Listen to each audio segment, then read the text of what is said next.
Hey everyone, I'm Joy Hug with Families as Allies, and we're here for our quarterly Families as Allies live update. Thank you for joining us.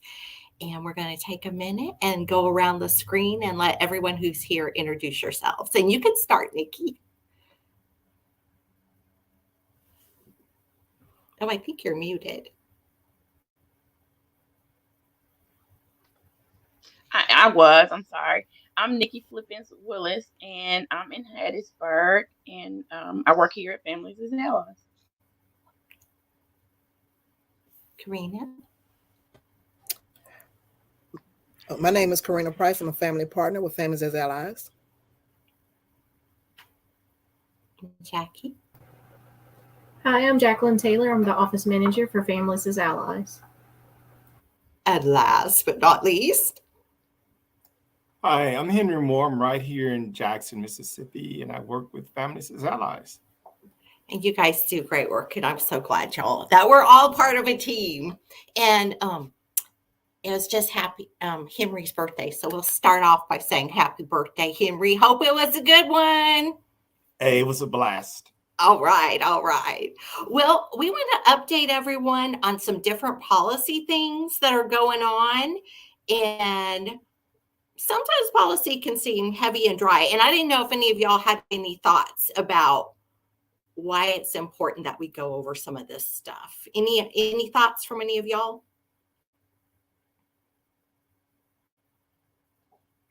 I think it's important because sometimes when you see policies, sometimes individuals, whether it's families or other professionals, we don't understand it from just a everyday view. And sometimes having just a natural conversation or having someone come in and give a good explanation will help you understand it a lot better. And then you can determine how that applies to you and then what you can do with the information. That's perfect. Yeah, it can sound like when you first hear stuff like, oh, that's just a bunch of dry gobbledygook, and I'm just trying to get through the day with my child, and they're screaming, or the school's calling me, or whatever, and I don't have time to think about this stuff. But a lot of times these policy things are things that can help not only our own children, but a lot of children in the long run if we figure out how we want to respond to them. So you're exactly right. So we're going to talk about that. And the first thing we're going to talk about is a couple of things that are happening with Medicaid and how eligibility is being, some different things that are happening with that. And I think we may have a visual for that. Yes, thank you. So during COVID, with a COVID emergency, which was considered about 3 years, nobody had to do their renewal to stay on Medicaid. So that was meant to have there be one less headache that everyone was dealing with during COVID. But now those renewals are starting again. So what's going to happen, just like before COVID, every year there has to be a determination to see if you're on Medicaid, or your child, if they're on Medicaid, if they're still eligible. So the first thing Medicaid's going to do, and this is the Mississippi Division of Medicaid, is they're going to go into their electronic records, and they're going to see if, just looking at your information, if they can figure that out. And for a certain number of people, they'll be able to do that. But some people, they're not going to be able to figure it out. So they're going to send you a letter in the mail. Now, what are they going to need if they're sending you a letter in the mail? What's the most important thing? Especially considering, since it's 3 years since they contacted you. Your current address. Yes, ma'am. That's exactly it. They need to know where you're living. So one of the most important things you can do, or the most important thing you can do, if anyone in your family has Medicaid, is to go to this link and either fill out the information or call them and say, this is my current address. And I believe it can be just one person for the family who can call or who can contact and do it. I think you can do it for your whole family at once, but just make sure Medicaid has your current information. Okay. All right. So that's if just the most common kind of Medicaid. There are some people who whose children are on Medicaid, and it's not due to income eligibility, because that's pretty easy to look at electronically and verify income. But some children are on Medicaid through a waiver called Disabled Child Living at Home. Does anybody want to say, and I know I'm putting everyone on the spot, what you understand about disabled child living at home and who might be on that waiver?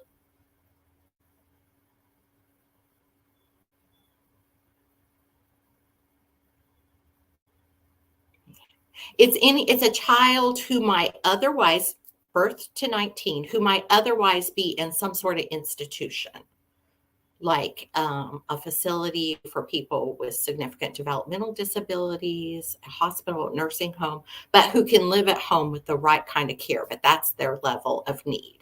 So the Division of Medicaid will need some more information about children who are in that situation in order to do their renewal, because it's not just like going in and looking at one or two things. So they're figuring that out exactly, and there should be a letter going out, if it hasn't already, that will help families understand the additional information that might be needed. That we don't have in writing yet, but just our impression of some things, and I think we have a slide for this, Todd, that might be helpful. Some additional things. If your child has had a recent physical exam, if they've had any evaluations, like a psychological evaluation or developmental evaluation, that might be helpful. If they have an IEP, if they're receiving special education services, or if they're younger than 3 and they have an individualized family service plan for first steps. And then things about their schedule that show the level of their needs. Like if there's, let's just say it takes 30 minutes in the morning to assist them with dressing because of their level of needs, to start gathering documentation about some of those things. Now, again, this isn't set in stone, but we think those are some things that if your child's receiving disabled child living at home or Medicaid through that waiver, that some information that would be helpful to have. And we appreciate the information that the Division of Medicaid has shared with us about this process. And we're actually one of their coverage champions who's helping get the word out to people, and any organization can be one. So if you're interested in that, that information is on the Division of Medicaid's website too. There's another thing that's going on with Medicaid, and that is there's been several waivers that have been out for public comment. One where the public comments on the waiver application are actually due, I think, by tomorrow, but we've been talking about this for a while, is the waiver for people with intellectual disabilities and developmental disabilities. So that's a waiver that allows more people with developmental disabilities and intellectual disabilities to be served in the community rather than having to be in an institution. And that waiver gets renewed like every 4 to 5 years. And the current renewal application is open for comment. Now, and you made a really good point about public comments, Nikki. So I'm going to put you on the spot. Sometimes what people might think public comments mean and what they really mean. So do you want to share about that? I was just sharing that, when people receive information in the mail or they hear people talk about things like public comment, that sometimes it can sound a little frightening, and it may sound like, well, this is not something that I feel like I'm capable of. Maybe this is for politicians or professionals, but I think it's important for us to make it very clear that public comment is an opportunity for anyone involved, a caregiver, someone supporting them, to be able to say exactly what their thoughts and feelings are about the program, what works for them, what's not working, what things they feel like would be helpful for improvement. So this is an opportunity for anyone affiliated in any way, whether or not you receive services or support someone who receives services and just familiar with how the process works. If you feel like there are things that are great and you want to make sure those are continued, but there are areas that you think may need some improvement, or you want to give some insight, this is an opportunity for the people who are actually receiving services to give their feedback on whether or not these are services that are working for them, and if not, give some suggestions. So anyone can do this. You can do it verbally, you can do a written public comments. So that's why I think it's really important for us to have an opportunity to explain what that really. Absolutely. Because especially if your child is eligible for these services and they're either getting them, or maybe you think they should be getting them, or you tried to get them and it didn't work. You know your child better than anyone. You know what your family's experience has been, and it may have been really good. You may have had some challenges. But that's information that Medicaid, the Division of Medicaid, can use to make things better and work better for all families and all people on this waiver. So I think we have a slide that says, this shows you where you can go and look at the actual waiver. And then there's some information about if you want to submit a public comment. And you can definitely read the whole waiver application and make comments about that. Or you can just make a comment and say, this is what's important to me and my family from, my loved one to be able to receive these kinds of services. And these are actually due, I think, by tomorrow. So you could go ahead and email those. You could just put it in an email.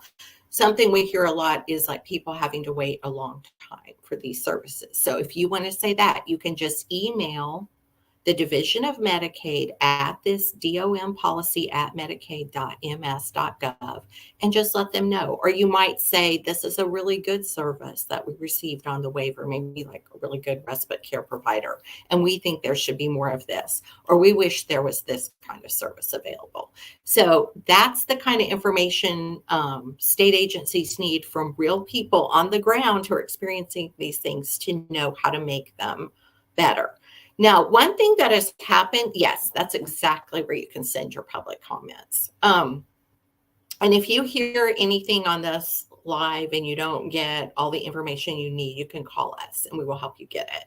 One thing that's come up with this waiver that there's been a lot of discussion about is there are some waivers in Mississippi and also for other populations, and then some waivers in other states where the person, the parent, or the legal guardian of that person who's on the waiver is paid to provide some of the caregiving services. Like if that child or that person has, let's just say, a trach, or they have very, very significant behavioral health needs where they have to be guided through different things, given a lot of support as they manage different situations, that in some situations it has been worked out, and there has to be a lot of things that are worked out to make it work, where the parent or legal guardian is paid to provide some of those services. That happened more during COVID because of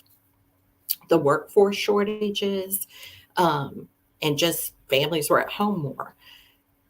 There have been families who have come forward, and we think this is a good idea. We support those families, but even if we didn't, they obviously can come forward with whatever they think is important, who have said that they believe this should be, that option, a paid family caregiver should be considered for the individuals with disabilities. With intellectual disabilities waiver. Right now it's not. So that is a comment that some people are making on that waiver, that should be considered. So we were trying to find other states where that's being done and seems to be being done well. While we were doing that, the Lucille Packard Foundation put out this webinar on March 8th that was really good about this whole concept in 2 states who are using that concept in similar waivers. So that information, if you'd like to find out more about it, the recording of that webinar, the slides, and some handouts from it are on our website. We encourage you to look at that. We also want to thank the Mississippi Division of Medicaid, because they did have, I know, at least one staff member who attended that and was getting the information for the division. And we do hope they'll continue to look at that option. So that's where you can go if you want to find out more information about that. So I think those were all the updates we were going to give that were going on with the Division of Medicaid. Can you guys think of anything that we're forgetting that we've been talking about, just information we wanted to get out to families on different things? There's been a lot with the Division of Medicaid recently. Are we forgetting anything? Okay. All right. Okay, so we're going to shift.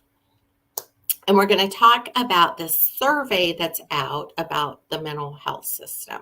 And it's actually about services and supports for people with mental illness, whether they're adults or children, and also adults, youth, children with dealing with substance use challenges and their families, and what might be most helpful to them. So this survey is out there, and this was we have it on our website, as you can see, and that tells you more about the survey. And it's got the link to it. This is a survey just to find out what everybody thinks about how the services for mental illness and substance use for all ages of people in Mississippi can be most helpful. So we encourage everyone to take that. It's anonymous unless you say that you want to get feedback, and there will be feedback about the survey, like on our site, on the site of other groups that are helping with it, and on the Department of Mental Health website. So you will be able to get feedback about the survey. And then if you have specific questions or whatever, you can put your email on your survey, but you don't have to. It's anonymous. So we encourage everyone to take that. Do any of y'all have any comments about that survey or thoughts about it? And then we've been putting it out there. Anyone in Mississippi can take it. So we encourage people to take it and share it. Any other thoughts? All right. And we may have one other person join us to talk about this, but does anybody know where that survey came from? Like who decided to do it?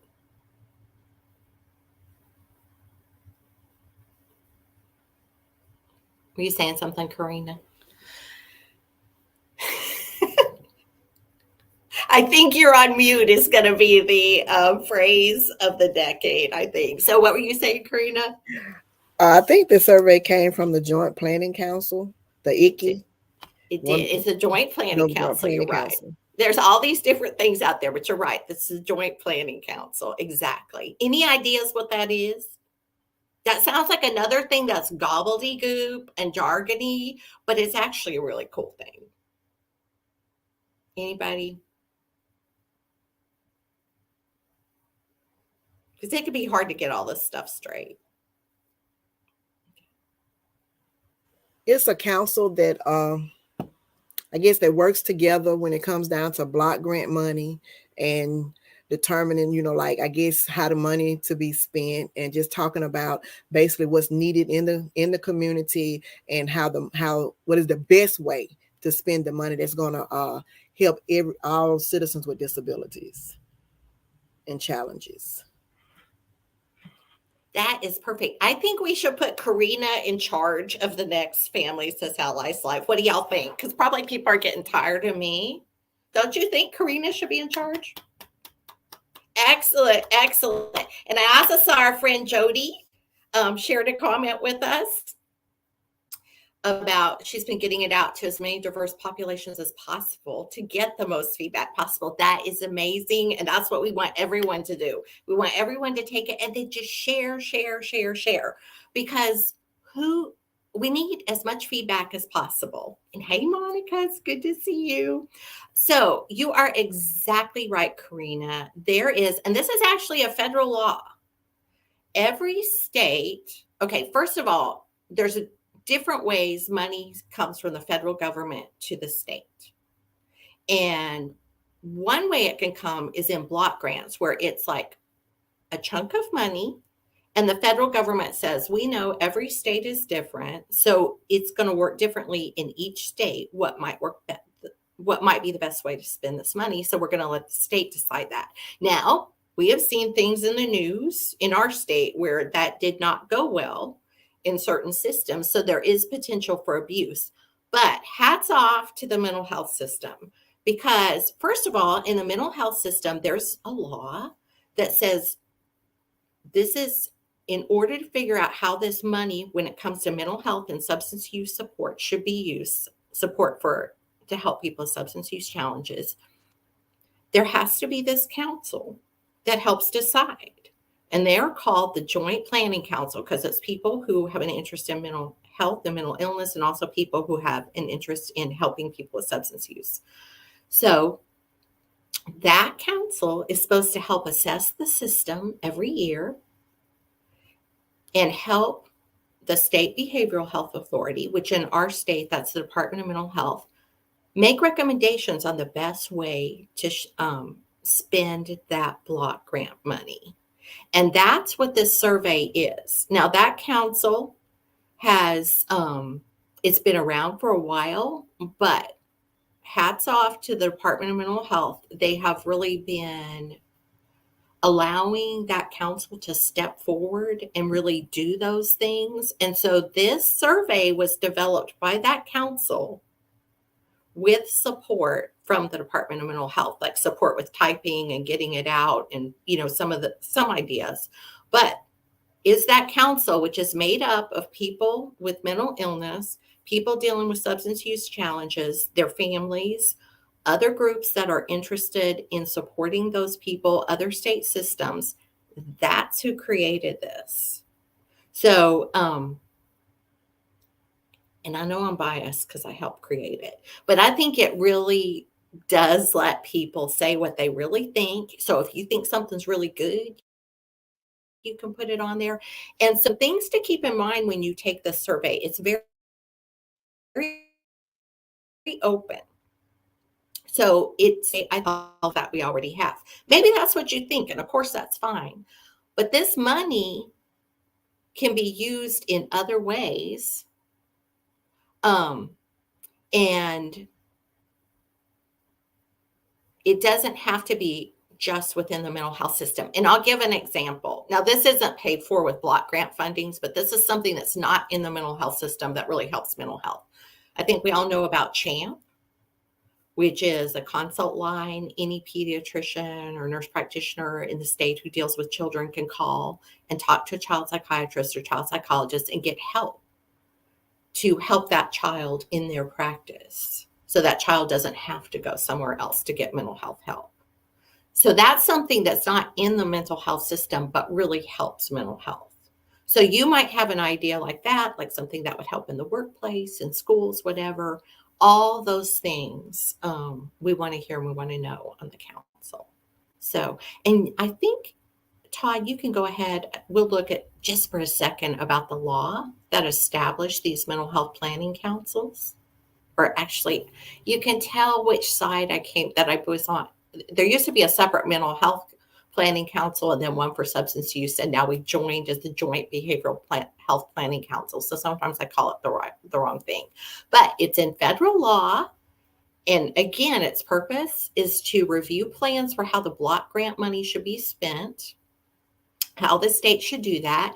Its purpose is to serve as an advocate for adults with serious mental illness and children with serious emotional disturbances and other individuals who might be affected by mental illness or emotional problems. So that's its whole purpose. This is the federal law. These are their words. And listen to this. This council monitors, reviews, and evaluates not less than once each year. So that's why this survey is out here. The allocation and adequacy of mental health services within the state. And there's no way to know if the services are adequate unless we ask people. So that's what we're doing. And then I think we might have another slide too. So, and this is who's on the council. All the principal state agencies like mental health, education, voc rehab, criminal justice, housing, social services. That makes sense. Public and private entities that are concerned with need, planning, operation, funding, and use of mental health services. But listen, adults with serious mental illness who are receiving or have received mental health services and the families of such adults of children with emotional disturbances. So it's the people who are actually experiencing this. And I love this. With respect to the membership of the council, the ratio of parents of children with serious emotional disturbances to other members of the council is sufficient to provide adequate representation of such children in the deliberations of the council. So there was special thought put to, we don't want these children left out. And listen, and not less than 50% of the members of the council are individuals who are not state employees or providers of mental health services. So this is not driven by the mental health system, but it is something that guides the mental health system. So this is a great law, a great council. Meetings are open. I think the next one, and this will, I think, is May. I can't remember if it's May 10th or May 11th, but that will be on our website. Those are open to the public and open for public comment. So everybody, please, please, please take that survey and get it out far and wide. Okay, those were all of our policy updates. Can y'all think of anything else we said we were going to cover or that you want to share?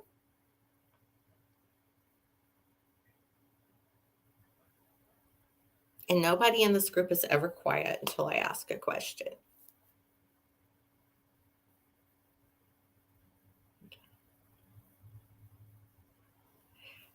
Do we want to say anything briefly about the most common call we get about the get you a blank call?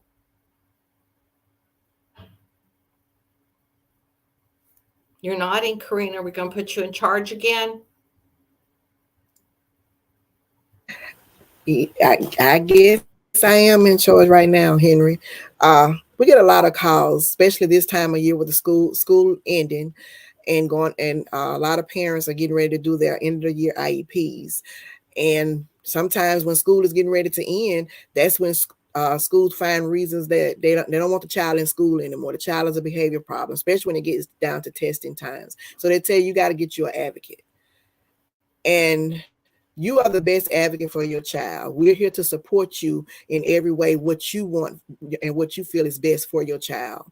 Can't nobody tell you about your child but you. We can only tell what you tell us. So you are your child's voice, and be that voice for your child. Henry? Yeah, you're exactly right, Karina. Just hearing it in the parent's voice when they call here, their provider, and we've been watching. One of the first things I asked the parent is like, "How did you hear about us? Or who told you you can call there?" And it's pretty much their mental health providers. It's their doctors, their pediatricians that are communicating to families that you just make one call there and you can get an advocate to go to the meeting with you and advocate for you. And so we explain who we are. We're parents just like you are. However, I guess it's the expectation. I guess the hurting thing for me is that it's putting families in a deficit when you tell them that they can't do it themselves, that they need an advocate. And we have a law, IDEA, that supports the family. And I find it kind of odd that families aren't hearing their rights or what they have right. They have the right to agree or disagree. And in Mississippi, you can call an IEP meeting anytime you want. But I guess the sad thing is hearing the frustration when they call and just knowing that they don't believe they can do it because they've been told by the system that you can't do this by yourself. You need an advocate. So I guess that's frustrating for me, knowing that the system telling families that. And we don't ever want to make any family feel like you can't call here. You absolutely can. And we are totally with you and we have your back. But we're, like Henry said, we're families just like you. And we will support you. We will advocate with you. We will stand by your side. But the things that happen to families out there can make families feel like you don't have any power. And I think the thing we want you to know any family who's out there is the law is on your side. You know your child better than anyone. You're their best advocate. We will support you. We will back you up. But the power is there and the law is on your side. And when school districts realize that you know that and you're aware of that, and that doesn't mean that you have to go, you learn as much as you want about the law. You don't have to go to law school yourself to know that. The law is already on your side, whether you know anything or not about what it actually says. You have the right to be at the table about your child. What you think matters, you can speak up. We will back you up all the way about what you think is appropriate and what your child needs to make meaningful progress at school. But you don't need an advocate. It's not like there's some special power in an advocate that will go to a meeting and speak for you. Sometimes it helps to have someone go with you. Sometimes we do that. But the power is in removing those barriers to what was true all along, and that's that you're the most powerful advocate your child has, and you know your child better than anyone. And systems should follow laws and policies about families and children's rights, and we want to do everything we can to support you in knowing what those rights are so that you can access them. And, Is and I that would like to. Oh, go ahead. I'm sorry, Joy. Go ahead. No, you go. I would like to add something that's not being utilized, okay? And Mississippi Department of Education did this in a training some years ago. Parents have access to, if you really want someone at that meeting, you have access to an IEP facilitator or IEP facilitator. The other one is an IEP mediator at any meeting, okay? And I think that's underutilized. But I know what the special ed director said in a slideshow to special ed directors across the state. So let families know that if there is something that you do not agree with, you can request someone to be at that meeting. Okay, IEP facilitator, IEP mediator. You can request those at any time. And I do think that's underutilized, and I think that families call here and we definitely let them know that, hey, this is part of your rights. This is part of your dispute resolution. You want someone at that meeting, get that third party in there as well. We're here, like Joy said. But as far as what the law says and your rights, this is something that it's not made for parents to know about. Right. And another thing, you have the right to make sure that IDEA is the law about special education is followed the way it should be. So like if your child, you can request an evaluation. The school district should be actively looking for children who might have disabilities that affect their learning. That's the law. That's what the law says. If they're not, and they're not evaluating your child and you think they should be, we can help you. And we have a letter on our website about requesting an evaluation. If your child has an IEP and it's not meeting their needs, you can go to our resource page and there's a letter where you can request appropriate services that you believe will help your child make meaningful progress. And then if your experience with the school district is that they're not following your child's rights related to special education services, you can file a formal state complaint. Anyone can file a formal state complaint. And we have found those to be very effective, and we will support you in looking at that. And we have information about that on our resource page too. So accessing those formal rights, using formal written procedures, knowing that the law is on your side, that you know your child better than anyone, having someone like us help you think through what you want to say in meetings and get prepared for them. Requesting those things that are formally available to you, like IEP facilitators and mediators, all of those things, we encourage you. We will support you in looking at. Okay. Any other things we didn't talk about that we should? I have one more thing. This time, my voice is kind of scratchy because of the allergies. But this is the time of year I used to sing that song to parents, and I have them on the phone. I'm like, I got the power. That's right. And I every know parent, I don't sound like the radio, but however.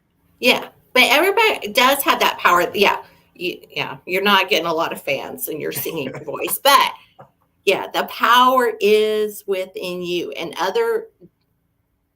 we're not trying to put any pressure on you about that as parents, because we know how hard it is. And I always say I got this job because I know what it's like to sit in a school parking lot and cry because I can't go into a meeting. I know that feeling, but the power really is there, and we want to stand right by your side and help you in knocking down some of those barriers, so that that's fully recognized and you are always a full partner at the table, because you know your child better than anyone. You got it. Okay. Anything else? Oh, yes, and subscribe to our newsletter if you don't already get it. Oh, and this is a great point about the survey. The best thing about the survey is the opportunity for people who would normally never have a chance to voice their opinions to finally have the ability to do so. Amen, amen, amen. Please take that survey and share. Okay. Well, I think we went over everything. Final call. Anything else? Okay. All right. Thanks to everyone for being here. And we really love and appreciate everyone who's part of Families as Allies. Thank y'all. All right. Bye.